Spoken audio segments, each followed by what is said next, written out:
and welcome. You've joined us on Business Lunch. It's Friday today and market at this point is looking at the low point, off the low point of the day.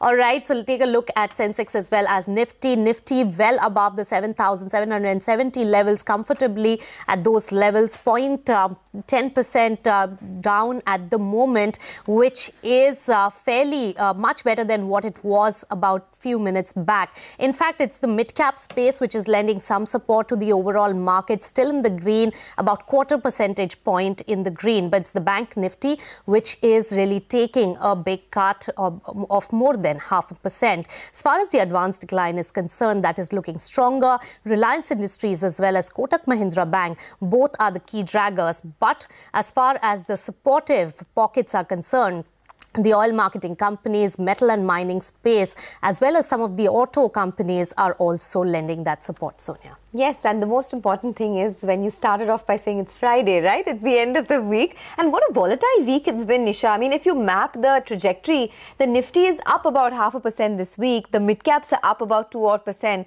But we had two really good days, two really bad days, and today is flat. So it's been a week that is all over the place. And by the end of the week, we're still within that range of 10,600 to 10,800 on the index. That's the weekly performance that we've seen. By the way, for today, we do have a couple of pockets that do stand out. In the broader markets, that is, you have a lot of the banks that are under pressure. So not just Kotak Mahindra Bank for reasons well known.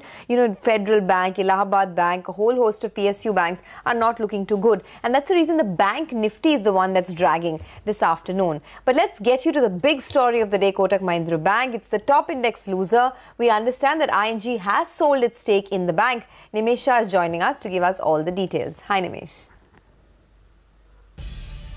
It's a clean out trade, which means that ING has sold its entire 3% stake in Blockdeal today. Remember, when the book was launched last evening, there was a base book of 1.2% and they were willing to sell the remaining part as well. What I understand, there was a very strong demand, which is why they've sold the entire 3% stake via Blockdeal today. And the sense I'm getting is that the large part of the deal was bought by the FI institutional investors. So it's a good mix of both FIs and DIs which have participated in today's block. But the most important part is that we have a confirmation now that ING has sold out its entire 3% stake, and so it's a clean out trade as far as ING is concerned. So no further stake sale likely, and the fact that there was a very strong demand. I guess the stock is a little soft today because of the leakage. There was some bit of leakage as well in the system in that 5.6 crore shares. So not all the institutions have got what they are demanded for.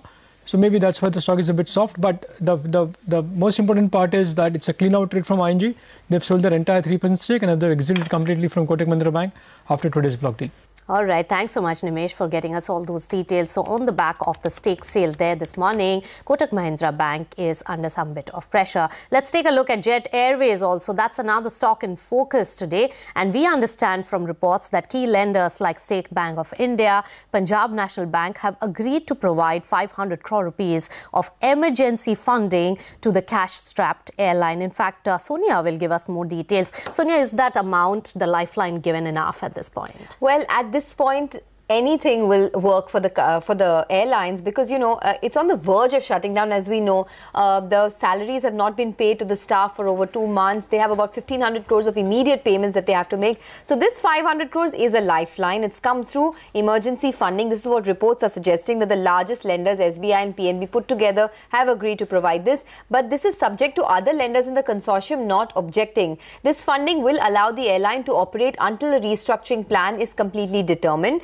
Now, remember, SBI is the largest lender. It has an exposure of around 2,000 odd crores. cnbc TV18 has not independently verified this report. However, there are reports suggesting that the majority of shareholders at the EGM have approved the bailout plan. I did reach out to the management. The management indicated that they have time till tomorrow to, give an exchange to the to give a release to the exchanges with respect to the outcome of the EGM. So perhaps by tomorrow we'll get to know. But all is not well. Although this 500 crore of funding has come, there are news reports suggesting that the lessors may ground more of Jet Airways planes until the restructuring plan is put in place. So disbursement of new planes as well as current planes could be grounded. All of that would be halted until the restructuring plan is put in place. So yes, this emergency funding is positive news for now, but there's problems galore for Jet Airways yet. Oh yes, and the very fact that there is no release right now and there is no, communication from the company even after the EGM on the entire rescue plan. So that's something that the market is waiting and watching out for. But I think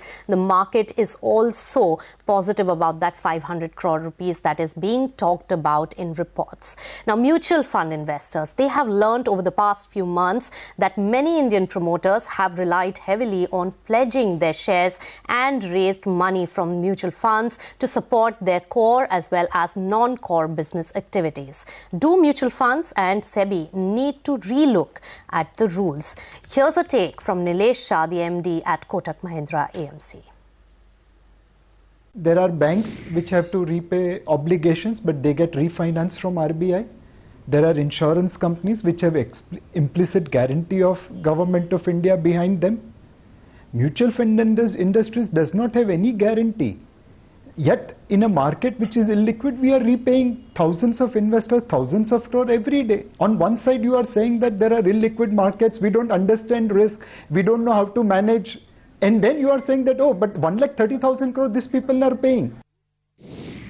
Over the last 15-20 years, has banking sector done better than us? Answer is clearly no.